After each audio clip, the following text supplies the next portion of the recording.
طلاق دینے کا صحیح طریقہ کیا ہے؟ ایک لڑکی اپنے شوہر کی اجازت کے بغیر گھر والوں کی غیر موجودگی میں اپنے ماں باپ کو بلا کر ان کے ساتھ 1-2 سال کی بچی کو لے کر چلی گئی، ساتھ میں تمام زیورات، نقدی وغیرہ اور ضرورت کی باقی چیزیں بھی لے گئی۔ 6 ماہ سے زیادہ عرصہ ہو گیا ہے، اسے واپس لانے کی تمام کوششیں ناکام ہو چکی ہیں۔ سوال یہ ہے کہ 3 طلاق ایک ساتھ دینا گناہ اور ناپسندیدہ ہے، تو اس کو طلاق دینے کی کیا صورت ہوگی؟ صبیحہ اصغر۔ دیکھیں، جو لڑکی اپنے شوہر کی اجازت کے بغیر گھر والوں کی غیر موجودگی میں اپنے والدین کو بلا کر پتلی گلی سے نکل گئی ہے، میں تو یہی کہوں گا، تو سب سے پہلے تو کوشش یہ کرنی چاہیے جو قرآن مجید نے طریقہ بیان کیا ہے کہ فعظوہن، زوجہ کو آپ نصیحت سے سمجھائیں، اور ان خفتم شقاق بینہما، آپس میں اگر اختلاف ہو رہے ہیں، یہ تو شقاق کی صورت ہے نا، بہت معاملہ آگے بڑھ چکا ہے کہ بالکل ہی یعنی عملی طور پر الگ ہی ہو گئی ہے، تو یہ شقاق ہے، جھگڑا ہے، تو اس میں قرآن نے حکم دیا ہے فبعثوا حکما من اہلہ وحکما من اہلہا، مرد کی طرف سے بھی ایک شخص آئے اور عورت خاتون کی طرف سے بھی، لڑکی والوں کی طرف سے بھی، تو لڑکی والوں کو چاہیے کہ ایک بندہ بیٹھے ان کی طرف سے آئے اور دیکھیں اس لڑکی کو اپنے شوہر سے کیا شکایت ہے۔ ہو سکتا ہے معقول شکایت ہو، میاں کا رویہ ایسا ہو کہ جس کی وجہ سے وہ گھر سے بھاگنے پر مجبور ہوئی ہے، تو دونوں خاندان کے افراد بیٹھ کر کوشش کریں آپس میں صلح و صفائی کی، جس کی غلطی ہو اس کو محبت سے سمجھایا جائے، بھائی اپنی غلطی سے رجوع کریں۔ تو یہ کوشش بھی ناکام ہو جائے تو پھر اس صورت میں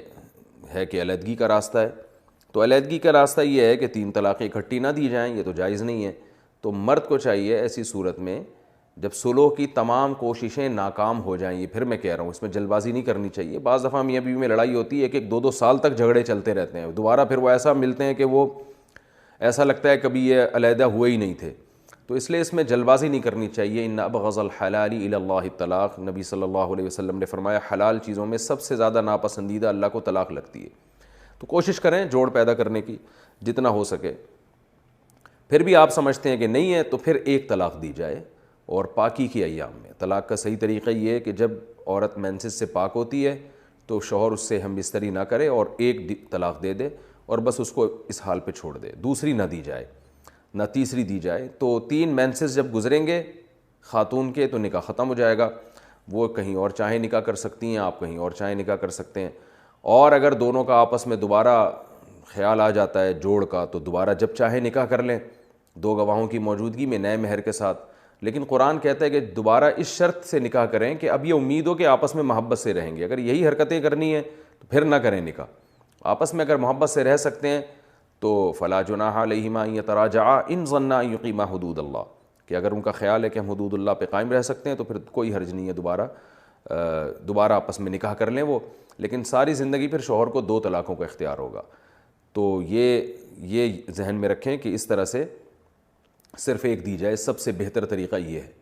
تو دوسرے درجے میں طریقہ جو جائز ہے لیکن بہتر نہیں ہے وہ یہ کہ دوسرے مہینے میں جب پاکی یعنی عورت کو پاکی کے ایام شروع ہوتے ہیں 1 دی جائے طلاق، پھر جب مینسز آئیں گے، مینسز آ کے ختم ہوں گے، دوسری پاکی کے ایام شروع ہوں گے تو اس میں دوسری دی جائے، پھر تیسرے مہینے میں تیسری دی جائے۔ تو یہ بھی جائز ہے مگر بہتر نہیں ہے، سب سے بہتر وہی طریقہ ہے جو جس پہ صحابہ کا عمل تھا۔ مصنف ابن ابی شیبہ کی مصنف عبدالرزاق کی روایت ہے کہ صحابہ اسی طریقے کو سب سے افضل سمجھا کرتے تھے، اور اس پر پوری امت کا اجماع ہے کہ سب سے افضل طریقہ یہی ہے۔